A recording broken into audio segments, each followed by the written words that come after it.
Alex, thank you for joining, my friend. Yeah, thanks for having me, Dalton. Absolutely. So very excited about today's episode. We've had a couple of episodes lately about short-term rentals, and you're the short-term rental data guru. You're a strategic account executive at AirDNA. Anything data related to short-term rentals, you guys are the go-to. So I'm excited to jump in here. Yeah, likewise. Yeah, happy to have the discussion. There's a lot going on in the industry, so interesting time to be watching it. Yeah, so we'll start high level and then we'll get more and more granular. So rolling into 2022, uh, record revenue, right, for short term rentals. A lot of you could say a lot of headwinds coming up. Travel, everything, but travel included in that bucket of everything is more expensive than seems ever before.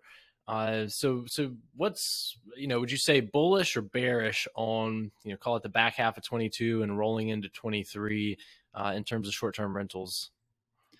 Yeah, I mean, all signs point to a pretty bullish industry in the short-term rental space. I mean, we're seeing demand nights way up this summer compared with last summer. We're seeing a return to international travel and travel to urban areas and suburban areas.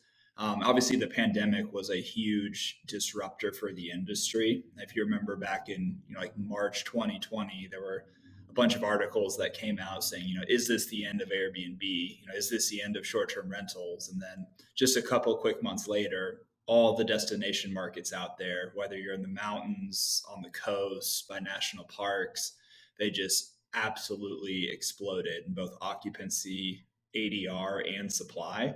And so it's been interesting in 2022 so far is you're seeing a lot of those type of markets sort of go back closer to their average before the pandemic, and you're seeing a pretty huge uptick in urban areas, suburban areas, and international travel.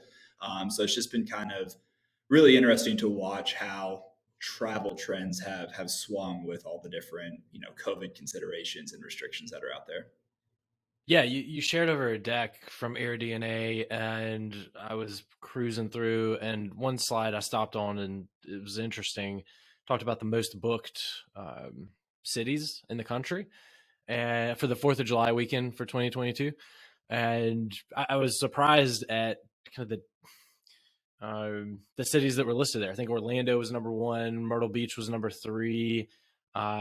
Just interesting cities. And what do you pull from that um, slide whenever you look at it and see the types of cities that are the most booked?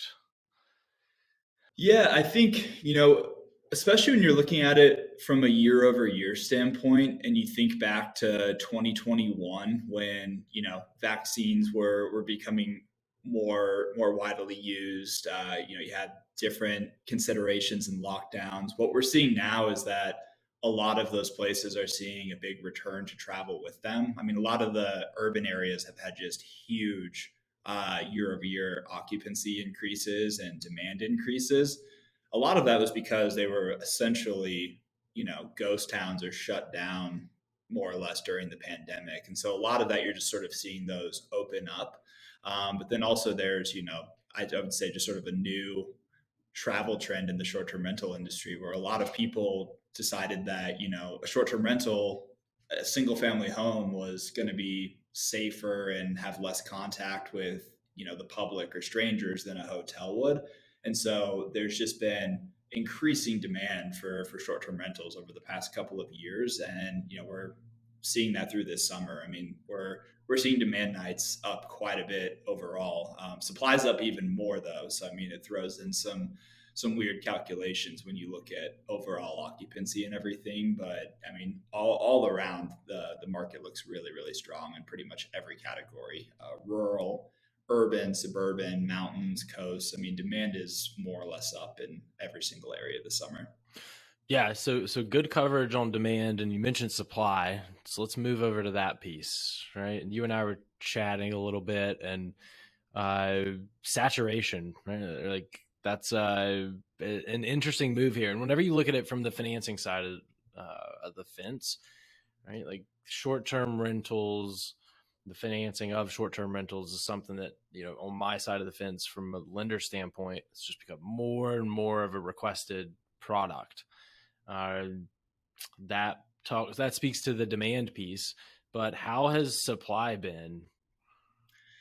It's been growing at a pretty incredible clip the past couple of years.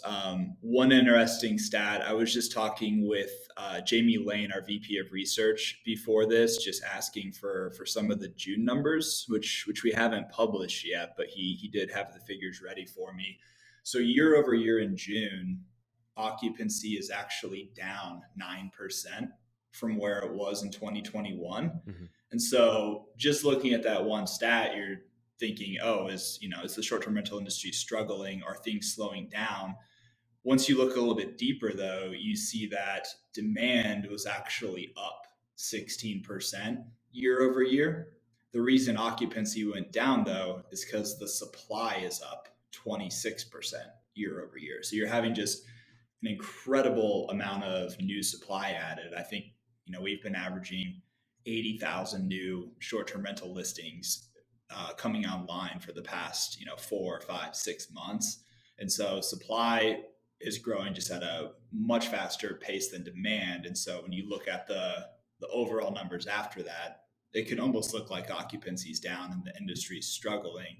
It's just that so many people are interested in this space that's where the real occupancy downtrend is going towards.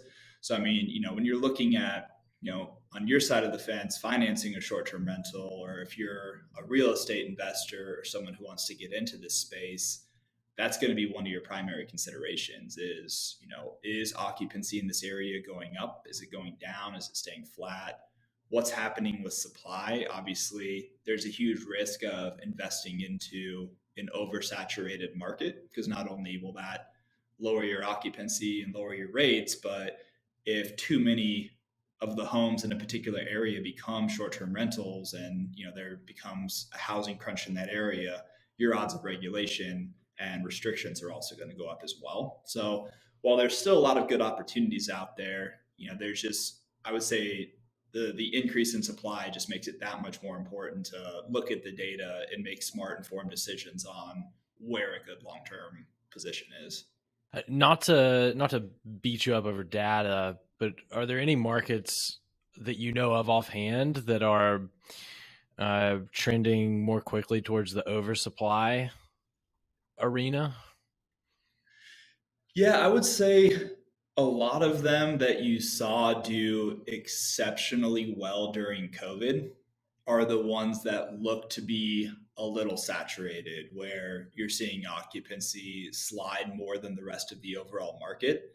I have a couple of short-term rentals myself in the mountains here in Colorado, and that's a market in particular where I would say that occupancy is going down more so than the overall average as a country.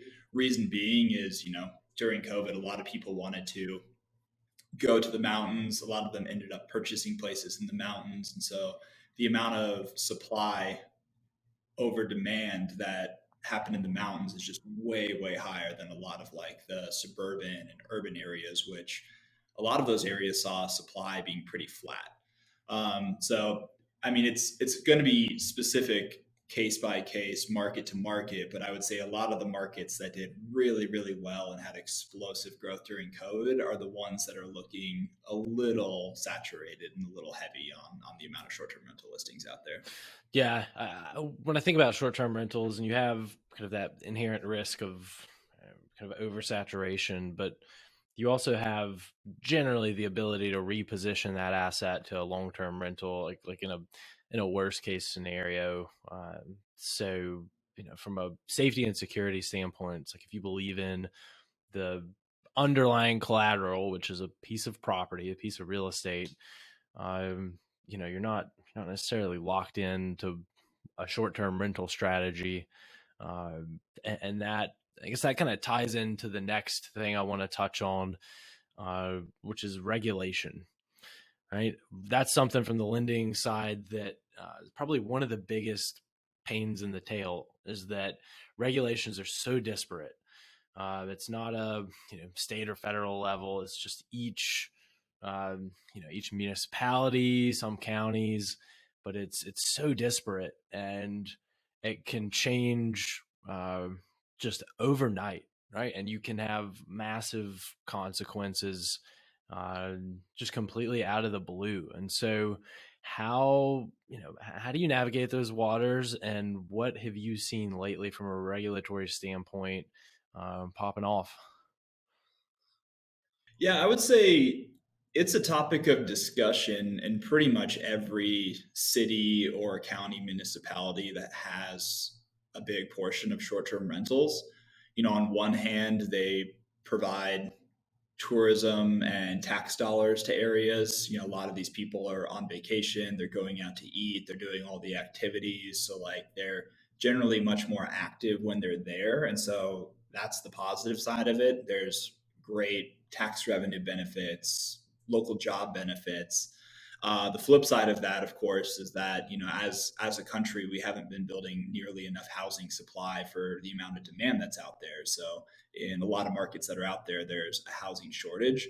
And that's a huge consideration for short term rental regulation, where if a town sees that too much of their housing stock is becoming short term rentals, they're pretty likely to look at that seriously and make regulations to sort of stop the growth, sort of equalize the growth, whatever you want to call it. And it's going to be totally dependent area to area. And like you said, I mean, they're very spread out as far as one town might have this regulation, and then a couple miles over, there's a totally different regulation.